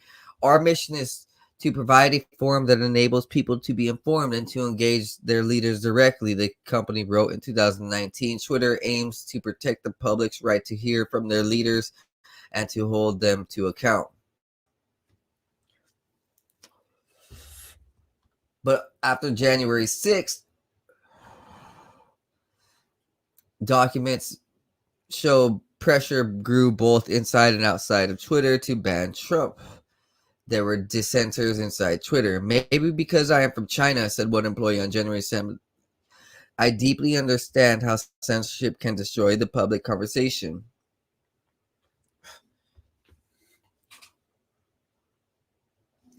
I understand this fear, but I also think it's important to understand that censorship by a government is very different than censorship of the government. The First Amendment in the U.S. and similar legislation in other countries with similar contexts exists specifically to prevent the government from silencing the people. I respect that, but realistically, we impose for stricter rules on effectively everyone else on the platform. We started labeling restricting these tweets when they became a threat to democracy and seemed like it was our red line. Yesterday, for clearly attempting to overthrow our democratic system of government and showed no signs of remorse. If this is not a clear reason to suspend him, I'm not sure what I would be shrugging at, or what I would be doing, or what would be. Oh gosh, so. But voices like that appear to have been a distinct minority from within the company. Across Slack channels, many Twitter employees were upset that Twitter hadn't banned Trump completely. After January 6th, Twitter employees organized to demand their employees ban Trump. There's a lot of employees advocacy happening here. We have to do the right thing and ban this account. It's pretty obvious he's going to try to thread the needle of incitement without violating the rules. In the early afternoon of January 8th, the Washington Post offered and published an open letter signed by over 300 Twitter employees to CEO Jack Dorsey demanding Trump's ban.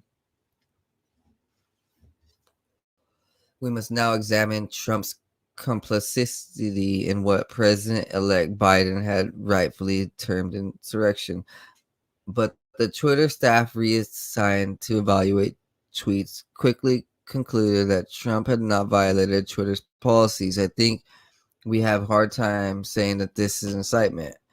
It's pretty clear he's saying that the American patriots are the ones who voted for him and not the terrorists from Wednesday. Another staffer agreed. Don't see the incitement angle here. I also am not seeing clear coded incitement in the Donald Trump tweet. I'll respond in the elections channel and say that our team had assessed and found no violations for the Donald Trump one. She does just that. Safety had assessed that the Donald tweet above and determined that there was no violations for policies at the time. Later, Navarrete would testify to the House January 6th committee. For months, I had been begging and anticipating and attempting to raise the reality that if we made no intervention into what I saw occurring, people were going to die. Next, Twitter's safety team decided that Trump's 7:44 a.m. Eastern tweet is not also in violation. They are unequivocal. It's a clear no violation. It's just to say he's not attending the inauguration. To understand Twitter's decision to ban Trump, we must consider how Twitter deals with other heads of state and political leaders, including in Iran, Nigeria, and Ethiopia. In 2018, Iran's Ayatollah Ali Khamenei tweeted, Israel is a malignant cancerous tumor in the West Asian region that has to be removed and eradicated. It is possible and it will happen. Man, I don't agree with that, but that's insane. I mean, that's a political leader, but all right. I mean, I think it is. Anyways, in October 2020, the former Malaysian Prime Minister said it was a right for Muslims to kill millions of French people. Jesus Christ. Twitter declared his tweet for glorifying violence, but he remains on the platform. The tweet below was taken from the Wayback Machines. Look at this. Oh, man. Jesus Christ. Help these people, because man, I don't agree with that either right there. To Muhammad Buhari, the president of Nigeria, incited violence against pro-Biafra groups. Those of us in the fields for 30 months who went through the war, he wrote, will treat them in a language they understand. Twitter deleted the tweet but didn't ban Buhari. In October 2021, Twitter allowed Ethiopian Prime Minister Abiy Ahmed to call on citizens arms against the Tigray region. Twitter allowed the tweet to remain up but did not ban the prime minister. In early February 2021, Prime Minister Narendra Modi's government threatened to arrest Twitter employees in India and to incarcerate them for up to 7 years after they restored hundreds of accounts that had been critical of him. Twitter did not ban Modi, but Twitter's executives did ban Trump. So, I wonder if they did arrest and incarcerate all those Twitter employees. Whoa, that's crazy. No, we never heard about that over here.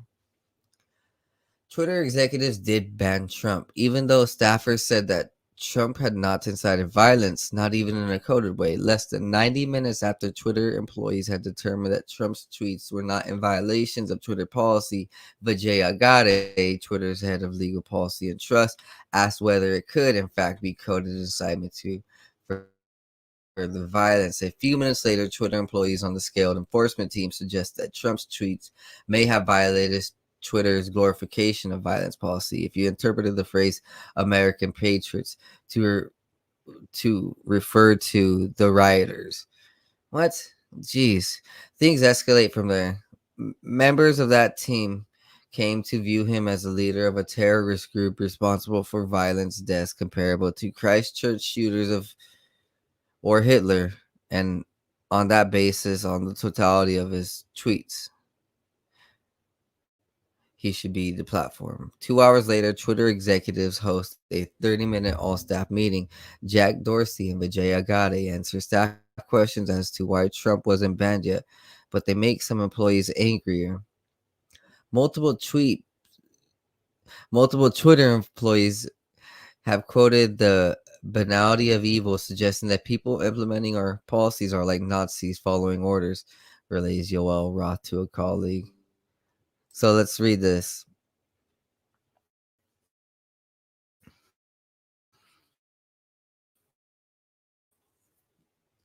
They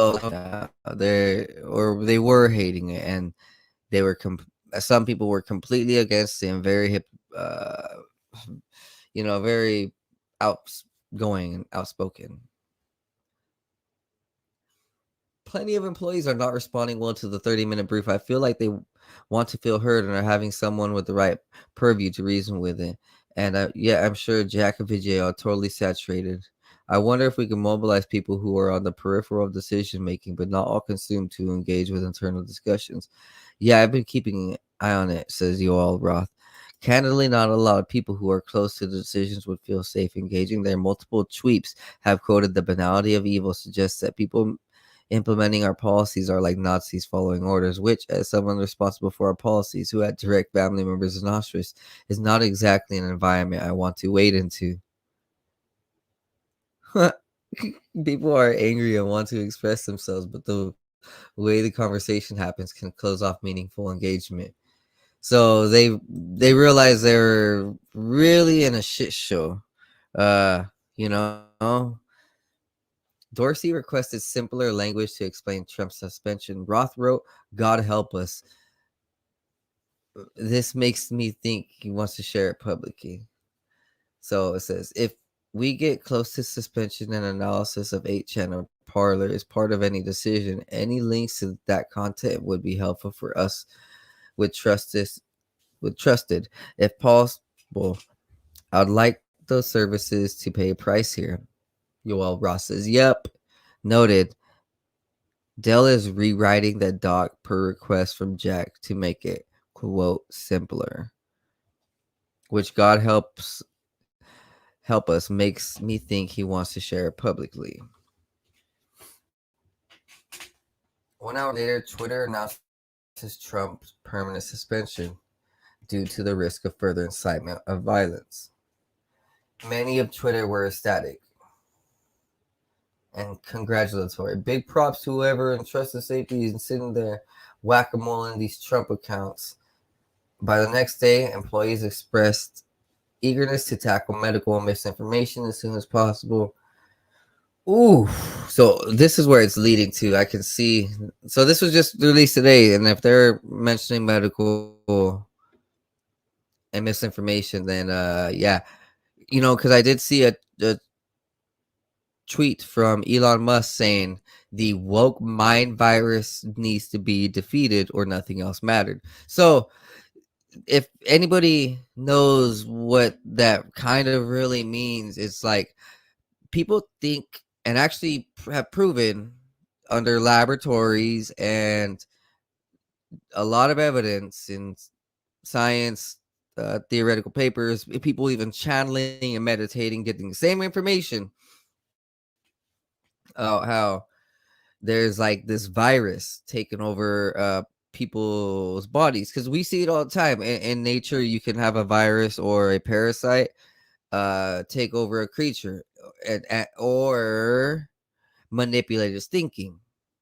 So when they say mind virus, they like people are actually showing that somewhere in reality, like on Earth right now, like there's a virus overtaking some humans because of like how do they say it? Black goo is part of it, or this graphene oxide webbing is part of it, or the chimera aspect. So those three things that I just mentioned, go ahead and Google them if you want to understand more. But whoever knows what I'm talking about, you know exactly what I mean. See this, like people are looking at the world like, we could be overtaken by aliens. If aliens wanted to do that, they would probably create these type of medical procedures or GMOs or other little viruses that would look very much similar to a normal, sickness, but under the microscope, we see that there's actually something foreign, some type of, you know, web or conscious entity. Have because we see these videos about these conscious little viruses, graphene metallic little webbings that are nanoscaled, which means it can go in our blood and like self replicate and self create a structure. Like it can morph however it needs to on its own consciously, and these little viruses would be able to do the same. Look, you literally see it. There's like this weird sickness with a lot of people, and it's in the mind, and it's not like something that's noticed too much unless you really start noticing it and like taking care of people and trying to care for people. Then you'll notice what's wrong. But we see it in big cities. We see it in we hear about it in small like out there locations. Like there's something in the last 30-40 years, there's something mentally ill, whether it be a overtaking of the human mind through a virus, or the GMO graphene oxide black goo connection, which is like this whole other topic. So like Terminator-ish, right? Where this little silver metallic little thing can would overtake someone. It's in some similar aspect, and it can create its shape shift.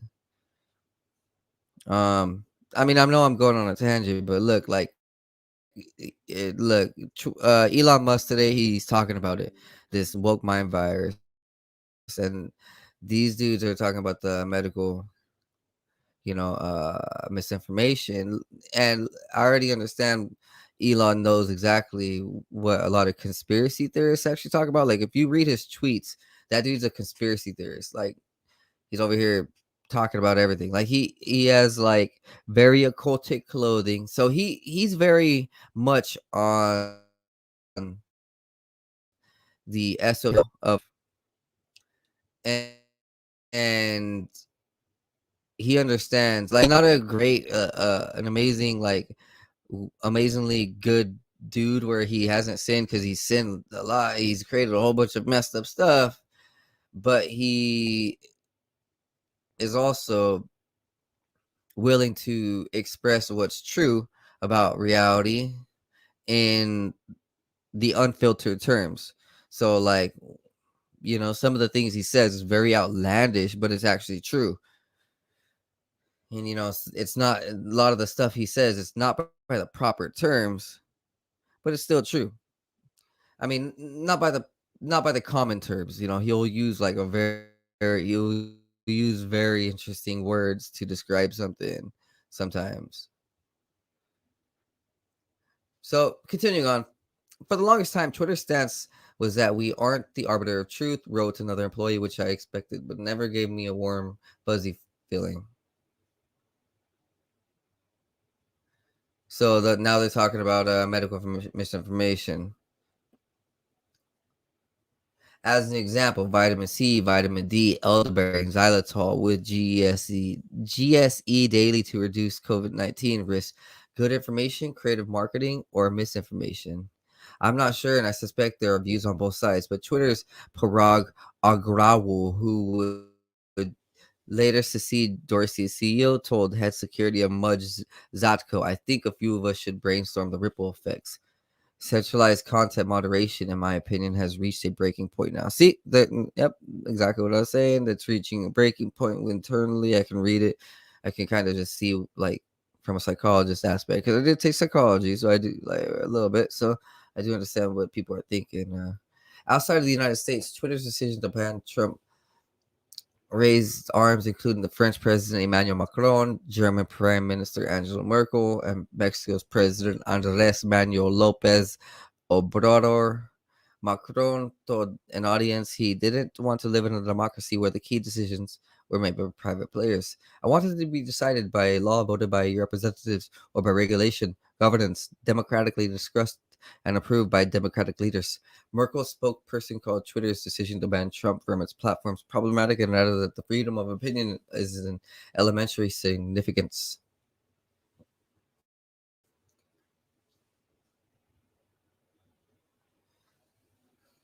So, Russian opposition leader Alexei Navalny criticized the ban as an unacceptable act of censorship. So, like, everybody's like, hey, man, you know, this is becoming too problematic. Like, literally everybody. Eh, yeah. Whether you agree with Navarro executive Twitter, we hope the latest installment of the Twitter file insight to the unprecedented decision from the outset. Our goal in investigating the story was to discover and document the steps leading up to the banning of Trump, and to put the choice into context. Ultimately, the concerns about Twitter's effort to censor news about Hunter Biden's laptop, blacklist disfavored views, and ban a president aren't about the past choices of executives in a social media company. They're about the power of a handful of people in a private company to influence the public discourse and democracy.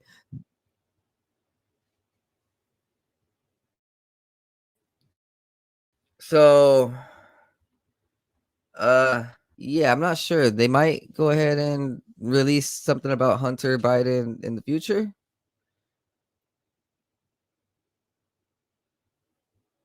But maybe not. And who knows if there's going to be more. But this has been an interesting read, guys. You guys go ahead and check out my sponsors over at Tweedle Farms for amazing hemp. Use coupon code 509 Divine Pines. Check out concentrates, oils. They got some cool vapes too, and new strains coming out all the time. So it's a very cool company to go ahead and follow along. Hemp is very cheap, but it's very resourceable. So it's very cost effective, and you can actually use it for medical benefits. So there's a lot to gain, more than spending $400 an ounce at the dispensary. You can spend like $40 an ounce and use it for edibles just the same exact way, because it's just as strong on the CBD aspect, because it's just grown different. Hemp is the CBD, while THC is, weed, so, or cannabis. Right. Y'all get it. Hey, this has been a fun time. Go ahead, like, subscribe, share, tell your friends. This has been a long read, very, very delicate and powerful information. Yeah, we can go ahead and know that the future is brighter. If this is happening right here in this environment, Twitter, then you can see that it's happening on Facebook. You can see that it's happening on Snapchat. It's happening at all levels. A lot of these people, they're having to do things for their CEOs that they don't want to do. And so, they're being snitched on because they're being made to be snitches. So they're, they hate it. And hey, the future is bright, my guys, my girls, everybody, just look forward to a better day, because next year will be better. There's going to be more of this type of information coming out, and you can bet that more of society is going to start uniting again. And over the last 5 years, everybody's been very divisive. Everybody's been breaking up and like hating each other, not knowing who to trust, calling each other bad names. Hey man, you believe in this? Oh, you can't be invited to this party. You think that way? Oh, I hate you. And it's like all that's gonna go away. Like, I mean, not just in one day, but over time, like everybody is now learning that, oh wait, we can't be like that anymore. Oh wait, the people above are really manipulating the algorithm, searches, polls, votings, everything, what we see, think, are allowed to notice on social media, everywhere, everything, right? So, common society, lower middle class, are uniting more. And actually, you kind of see it some of this higher class, right? Like it just stated in these Twitter files how Macron and some of these prime ministers were like, "Yo, I don't agree with this. It's beyond the breaking point in 2022." So what I like to reference, and it's not even a freaking good thing to like love to talk about, but the pandemic changed the world.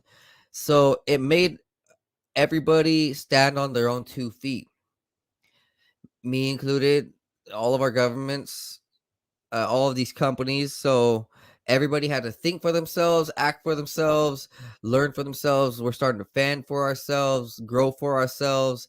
And after the pandemic, the whole world changed. Like literally, everybody had to start working from internal and start working at their house, start working at their family, start working on the core, start working on what mattered. They had no funding from the higher governments anymore. All those funding started breaking apart. We started seeing governments start relying on their own money. Businesses were having to fund for themselves. So that means same thing for the elites, whether it be for the politics or the sports. Everywhere after the pandemic made everybody start relying on themselves. All right, we're gonna go ahead and realize that now, because everybody's relying on themselves, everything is changing. People, people aren't just gonna take the bullshit anymore. So this stuff, these censorships have been happening for a few years, and like 5, 7, 10 years. But because of the pandemic, people started like realizing, hey man, this everything that's going on, we're gonna have to like figure it out. We can't just rely on the higher ups anymore. So from what's going on, you can see that everybody is waking up. People, more and more unity. It's good to go ahead and understand that we as a society can make a change. It's not just about one person or one voice. It's about multiple voices. You see that in these Twitter files, multiple employees were like, prime minister's like, hey, not cool. So like if you see someone who you agree with that is speaking up and saying, hey man, it's not cool to like the new hip hop music is not cool, and you agree with them and you're not speaking up, like, hey man, you're not helping the change. You need to speak up. Everybody's doing it now. It's like the new drug, but it's actually safe. It's actually cool. Like we're actually making a change with the waves because we're on the real vibes, and because of what's happened in the last few years, whether we could call it the age of Aquarius or just sheer luck of this pandemic fuckery, like the energy on earth is hitting a new level.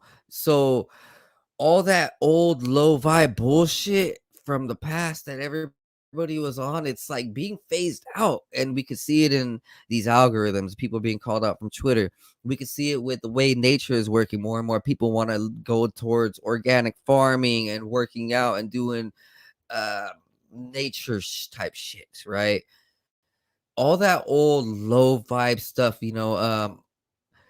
calling nerds stupid or like not trying to learn and calling knowledge dumb, and like all that all that low vibe what Hollywood has taught, like all that darkness, all that pedophilia, it's all being called out, brushed out. Like, I mean, that stuff has been happening for thousands of years, and I'm not sure if all the sins of the world will be phased out, but we can see that in some aspect there's this new energy on earth over the last few years. It's all relative, right? It's always like going alongside each other, the spiritual and the physical. Whether, like I said, the age of Aquarius or just the pandemic, Great Reset, as Klaus Schwab in the World Economic Forum would like to say. Fuck them guys, one time. You know what I mean? So like, prepare for the new age, prepare for the new world. Like ahead, we're going into higher energies, faster energies. Scientists discovered that Earth runs at 0.72 hertz, and then in their game plan, they want to change that up to 0.8 hertz. So everything on the Earth would increase in electricity and speed with it, including us and animals, which might be a reason for all these animal deaths. Nature and consciousness with it, which is why we see a huge jump in like humanity. You know, we're seeing an evolution. Athletes are getting more athletic, scholars are getting more literary, musicians are getting, well, artists are getting more artistic, real artists, not no fake artists. All right, not no fake art. We don't like no fake art. We like real art here. You know, humans are evolving at a light speed. So, you know, that's probably also why we're phasing out a lot of that dark. It's a real tough thing to ignore. You can see that there's this sudden change over the last few years where everybody is reaching a peak, whether that be on a local level or a bigger level, right? We're seeing, you know, like, yes, there's a lot of bullshit too, don't get me wrong, but we can't be focusing on that. There's free technology devices coming out. World knowledge is accessible at a fingertip, and more information is being available every day. So like everything is going along very well. We are hitting a new tier of humanity, and I want you guys to all love life and look forward to the future. So where we go from here is where you focus on, where you believe, where you know you can achieve. Also, go ahead and check out those newer devices, those newer technologies, those quantum technologies. So George Wiseman over from eagle-research.com is providing a hydrogen aquacure healing machine. So it's like a water ionizer too, right? So, but it's right there, it's behind me, right? So it can go ahead and like do some quantum shit to your water. How about that? I'll just say it in a cool way, right? It turns your water from a normal 3D to 5D water, and you start drinking some higher dimensional water, some water that can heal you, or you can turn it into gas and breathe it in and start like, you know, inhaling that good stuff. That, so what it does, it heals your hydrogen cells. We're made of 68% water, hydrogen, so it heals your cells at a molecular level. So you get rehydrated at a molecular level, not just through like simple basic water, but like real water, stabilized, like real recharged water, right? Go ahead, use my coupon code 509 Divine Pints for 20% off your order. You guys are amazing. Go ahead and have a great day.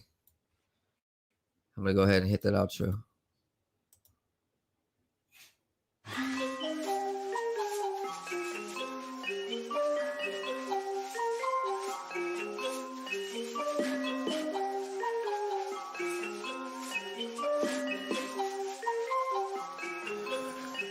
Meditating, analyzing everything I see, so I see new horizons. Took the acid, feeling blasted in my brain, so I've been sitting up inside it, thinking about the present and the future. I'm improving cause I am a trooper, never getting caught up in the loop. Got up out it cause I found the truth. Woke up to a beauty of the day, the sun is shining, so I'm finna stay sitting, soaking up all of the rays, till I feel it surging through my brain like some booger sugar. Did a lot of cane, experimented with it, couldn't name all the times I did it, feeling like a fade. Yeah, I'm really glad that I let it go. Cause I gotta be prepped for the time when the plane ride is a new norm. So I know I'm gonna stay high, blaze on the ganja. Feeling like I make my music go to another level while I take off. I can't ever stop this, fell in love with it, fit like a glove. So I'm never ever done with it. So now I'm about to rip another beat, ayy. One day I'll make $1 million in a week, yeah. Shooting for the top spot, feel like I'm a hot shot. Like I really got a chance with it, I will not flop. Somebody gonna make a dance when I pop off. Gonna have all the bitches taking all the tops off. I've been feeling like I'm really gonna kill it for the rest of my life. So I've been staying focused. In my soul, I've been feeling like $1 million. So I know that everything is really getting closer.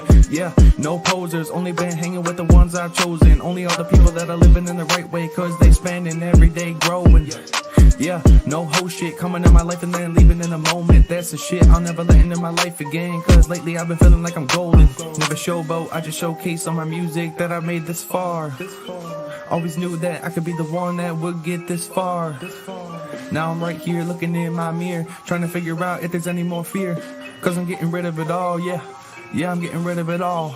Meditating, analyzing everything I see, so I see new horizons. Took the acid, feeling blasted in my brain, so I've been sitting up inside it, thinking about the present and the future. I'm improving cause I am a trooper.